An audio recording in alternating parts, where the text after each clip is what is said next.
Welcome to Inside Politics. I'm Chris Varco of the Calgary Herald, joined by columnist Don Braid. Don, the last week saw some silly season in the Alberta body politic with talk of coup d'etat. That's a coup d'etat with a K, not a C. And Dragon's Den, former Dragon, Kevin O'Leary, saying he would invest $1 million into the oil patch if only Rachel Notley would quit. She responded with the words, "Bring it on." What is the source of such silliness? I couldn't help noticing that he sounds like Dr. Evil from the old Austin Powers movie. $1 million. But he's going to invest it, not give it. Right. And if the investment does well, Kevin O'Leary makes more money. The whole thing was beyond silly. But I remember a lot of people said that when Trump first got into this U.S. presidential race, and I don't think we should count anything out. There actually seems to be a fair degree of support out there for Kevin O'Leary. But worse for Notley, the things he said about Alberta and the NDP are harsh, hard, that the NDP is a total disaster, such to the point that he's willing to sacrifice money to get them out. That kind of stuff doesn't help. I thought she should have just ignored it, to tell you the truth. But instead she came back with a pure NDP response, you know, big business guy from Toronto, come to steal the farm kind of thing. Silly beyond words.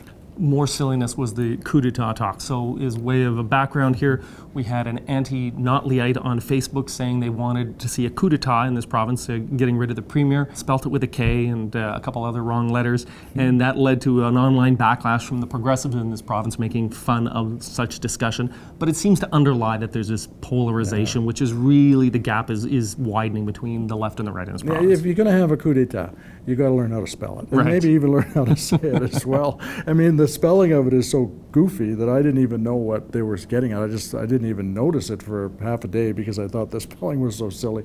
Let's talk about something more serious, Don, and that is the Gay Straight Alliance guidelines that were brought down by the Education Minister David Eggen. These were guidelines for schools in establishing GSAs and dealing with transgender students, but these weren't really guidelines as much as what he wants to see in place. Yeah. There was a pushback from the Roman Catholic bishop from Calgary, Bishop Fred Henry. He called these rules totalitarian. What did you make of this dispute and where these two sides are coming from? Well, you know, there's bound to be some problems with some of the religious-based schools. I thought Bishop Henry was just way out of line. I mean, his language sounded like we're heading into a new Protestant Reformation or something. There's going to be an internecine war, church war or something.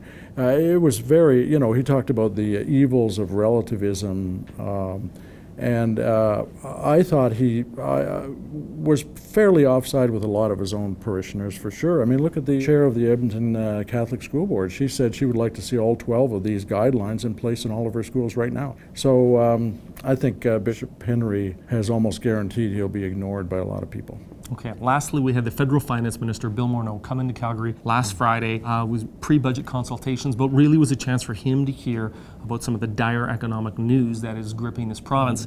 Is there anything that the federal Liberals can or will do, in your estimation, to try and help this province out as in the midst of probably its worst economic slowdown since the late 80s? I think they can probably do some loosening of EI.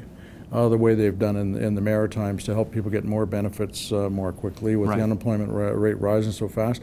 They say they're going to spend more on infrastructure. Maybe there'll be more of a focus on Alberta. There's not going to be any change in equalization because, strange as it might seem, we're still way over the income, average income level, so we keep pumping money into the federal system. What we probably won't get from them is any kind of, the kind of things that many businesses want, which is tax incentives to restore and grow business in Alberta. I think we'll just see that stimulus spending. Don, let's talk about our winners and losers of the week finally. Our winner of the week, and we've agreed on this, is the Wildrose Party, because they managed to raise more money in the fourth quarter than the NDP or the Tories. They raised more than about $570,000, slightly more than the NDP, more than double the Tories. For the year, the PC still win the fundraising war, but obviously the financial rules changed midway through the year with the election of the NDP. Does those fundraising numbers, do they actually indicate anything there, an underlying trend? Well, two things. One of them is the NDP actually is raising a lot of money now that they're the government, and they have every chance to build themselves a war chest, build themselves a strong organization with the money they raise. That is very politically significant.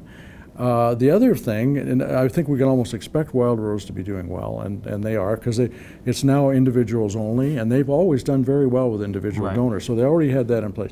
The other thing that's really significant, though, is that the PCs, after having raised $15,000 in the quarter right after the election, all of a sudden raised almost $250,000, only half as much as the other big parties, but not bad for a party that's, there are many other signs.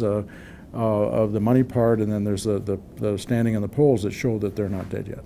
Okay, so who is your loser? Who is our loser of the week?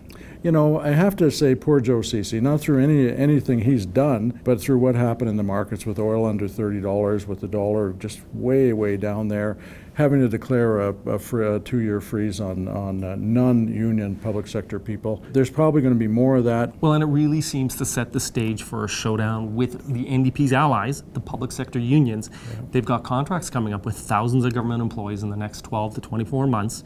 They've got no money to pay them big raises. He's going to have to be the tough guy who says no, or he's going to have to pay them the raises, and they're going to have to find the money elsewhere. It seems like he's in a no-win position, and I guess that's why he's our loser of the week. One thing no NDP finance minister would ever want to do is go into union deals and turn them around, but who knows? All right, thanks, Don. Thanks.